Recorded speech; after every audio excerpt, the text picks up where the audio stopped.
Former Hawaii Congresswoman and presidential candidate Tulsi Gabbard, a Democrat, warning against the crackdown on conservatives by lawmakers and social media giants like Twitter, which has launched a new campaign to fight misinformation. They say it's called Birdwatch. The move comes as more prominent figures report getting canceled. MyPillow CEO Mike Lindell has been banned from Twitter, he says, over objecting to election results and raising questions about fraud. And the CEO of Goya Foods says he's done with media appearances after a report that the Goya board censured him for his comments over alleged election fraud. So let's bring in biotech entrepreneur and author of the upcoming book Woke Inc., Vivek Ramaswamy. Great to have you with us. Thanks for having me. So I know that you have concerns that the more censoring and silencing there is of certain groups of people, it's only going to further the divide in this country where we don't have a place to have a conversation or to listen to each other or trade ideas. That's right. We're no longer debating about ideas. We're debating about who to cancel. And that, to me, is cancel culture on steroids. And to me, this Birdwatch program is actually the natural evolution of what we saw start 2 weeks ago. First, the liberal wing of Congress makes threats to social media companies, delegates their dirty work of censorship, which they can't do under the First Amendment, to these social media companies. And now, of course, the next step is the social media companies delegate that work to their users. And so this is going to divide Americans, turning everyday Americans against one another, going against the call for unity that we heard in that inauguration speech just last week. Jonathan Turley, well-respected law professor, tweets this: the bird watchers, so this is the new monitoring thing that Twitter has out, are an ominous addition for some of us. They are being added as a community component to an expanding system of internet censorship. As they watch their neighbors and Twitter watches them, free speech will further decline on the internet. I mean, basically, we're now asking fellow Americans to police each other. It's not just the companies who are going to police. Now they've sort of deputized everybody else to get out there and start taking on viewpoints they don't like.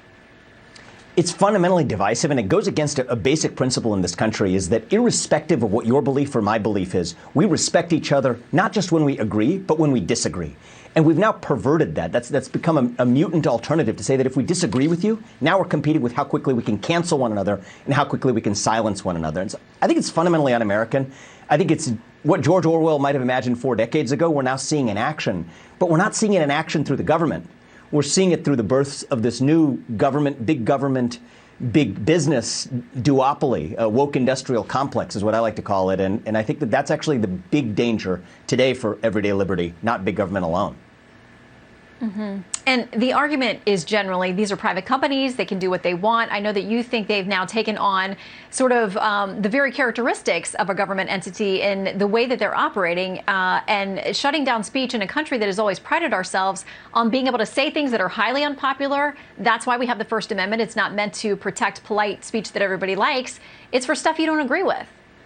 Absolutely. So I'm a big proponent of private enterprises being able to do whatever they want when they act as private enterprises. But these are state actors acting under the mantle of private enterprise. Because when Congress gives them Section 230 immunity on one hand as the carrot to say that you can't be sued for censorship, and then gives them the stick where the liberal wing of Congress says, if you don't go censor these users of yours, we're going to come after you with regulation. Then they go do it. Senator Richard Blumenthal gives them an attaboy on the back afterwards. That's state action in private action clothing, and I think it should be bound by the First Amendment in the same way that state actors are bound by the First Amendment too. The First Amendment has limits, not violence, not obscenity, but basic political speech is what we're seeing being censored today, and that's a problem when it's done through these companies when they're acting on behalf of the state, just as it would be if the state were doing it directly. How did we get where we are, where we have a handful of companies that are now controlling what the public conversation can be, should be, where entire groups of people feel that they are being completely marginalized and disrespected? Do you worry that's going to drive them further underground, further away from being able to share ideas and woo people through the conversation about what they think and feel about any particular issue?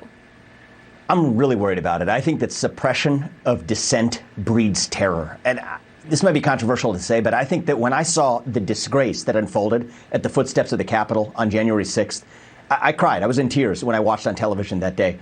But I think we all owe it to ourselves, and the social media companies included, to ask what responsibility each of us played in as Americans, what role did we play in watching what unfolded that day? And I don't think that suppressing our fellow citizens, using the words like rubes or rednecks along the way to describe our fellow American citizens as opposed to engaging one another in open debate, in reasoned debate and exchange of ideas with one another, that's actually our way out. We need more conversation, not less. And I'm really worried that the direction we're going is actually going to create an even worse version of what we saw that day. Well, there's been a call by a Democratic member of Congress to specifically have the FBI investigate Parler. There are now a number of Republicans coming forward saying, okay, if the FBI is going to do that, you have to look at the role that any conversations on Facebook or Twitter or other places were happening.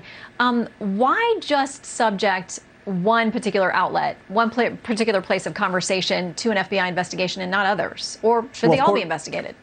Well, of course, this is a sham. The entire sham is that by identifying one scapegoat, when the same kind of thing was happening on all of these social media companies equally, what we're seeing is a suppression of competition in the ideological marketplace. So Congress, I think, has got it wrong, including conservatives in Congress, when they're focused on antitrust law. Because antitrust is all about consumer price competition in the marketplace, protecting consumers from price gouging. That's why these CEOs ran circles around the congressman at the antitrust hearings last August. The real issue is actually a monopoly on ideas, not a pricing cartel, but an ideological cartel. And when they had somebody who tried to defect from that ideological cartel, and that was Parler, they punished the defector. That's what a cartel does. And what we have from the 20th century antitrust law doctrines doesn't meet the moment for what the real challenge is in Silicon Valley today, which is that ideological cartel. Okay. Vivek, we hope you'll come back. Thank you so much. Thank you. President Biden offering $4 billion